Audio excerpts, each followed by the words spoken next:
Ketika New Mind mendapatkan mandatnya, 1 tahun kemudian diputuskan sebuah kebijakan tingkat dunia, yaitu dalam negeri Indonesia, emas menjadi alat tukar sejajar dengan alat bayar rupiah. Emas bisa ditransaksikan sebagai alat tukar selain alat bayar rupiah. Itu semua resmi disahkan. E-Gold adalah transaksi berbasis fisik emas dan digital dengan menyediakan 10.000 ATM Gold dalam 3 tahun di seluruh Indonesia. Dengan adanya ATM Gold, semua orang kalau memerlukan fisik emasnya bisa dalam 24 jam melakukannya. Kemudian, transaksi antar negara dengan Indonesia akan menggunakan emas sebagai alat tukarnya 3 tahun kemudian setelah kebijakan nasional itu dijalankan. Diharapkan dalam 3 tahun setelah hal ini, semua di regional ASEAN, e-Gold menjadi alat tukar resmi antar negara ASEAN dan negara Selatan Pasifik.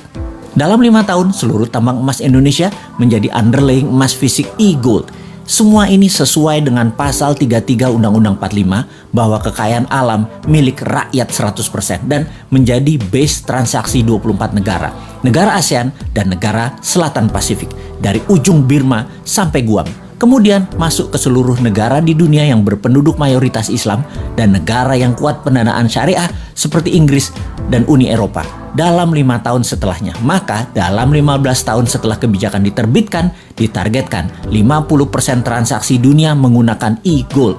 Emas adalah pengadil yang adil. Indonesia akan menjadi negara pertama bebas inflasi.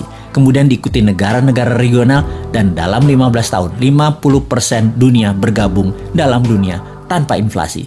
Harga emas akan dibuat diam, tidak bergerak, tidak di-floating lagi berdasarkan demand dan supply agar oligar dan globalis tidak bisa bermain harga. Harga emas akan diam, dipatok diam. 1 gram emas sama dengan 1 juta rupiah. Sisa dunia menyesuaikan harga tersebut. Sejak saat itu, harga di dunia dimanapun atas barang yang sama adalah sama. Sungguh, kita memerlukan konsep bernegara yang sontoloyo untuk membuat Indonesia menjadi negara superpower. Kita tidak butuh populis, tidak butuh diliput kegiatan kecil-kecil. Kita butuh gerakan besar yang berani. Seberani pejuang kemerdekaan tahun 45 ketika mereka ditangkap dan dieksekusi sekutu, juga dieksekusi Belanda. Mata mereka tidak terpejam, wajah mereka tenang, tidak menunjukkan ketakutan atau kemarahan.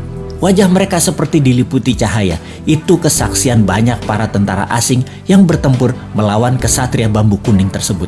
Semua itu membuat mereka ragu perjuangan mereka, para tentara sekutu dan Belanda itu. Karena di bawah sadar mereka tahu, kesatria bambu kuning ini dibela alam, diberkahi Allah, Tuhan semesta alam. Karena itu, mereka segera sadar dan mundur. Segitu besar pengaruhnya bahwa keyakinan membawa kebenaran hakiki oleh pejuang kita di tahun 45 bisa memerdekakan bangsa yang besar milik dunia ini. Saat ini pun Nusantara memiliki pejuang-pejuang itu. Nusantara sudah masanya bergerak. Wahai para pemuda, Anda bersiap berjuang dengan berani, berjiwa tenang karena tahu ini semua perjuangan untuk Indonesia menjadi pengadil dunia teradil untuk membuat dunia ke depan damai selama 1000 tahun. Wahai pemuda New Mind, inilah masa kalian menjadi pembeda, menjadi pejuang kesejahteraan dunia untuk jadi penengah kisruhnya dunia. Rebutlah kekuasaan globalis yang merugikan dan jinakan negara dunia yang saling bunuh untuk kekuasaan dan pertumpahan darah untuk sebuah kepuasan jabatan. Sudah itu semua. Sebar terus pemahaman New Mind yang bisa membuat Indonesia menjadi negara superpower segera. Diawali dengan menjadikan emas sebagai alat tukar dunia. Untuk menjadikan emas alat tukar nasional, segera akan kita menangkan dengan mendapatkan mandat sesegera mungkin.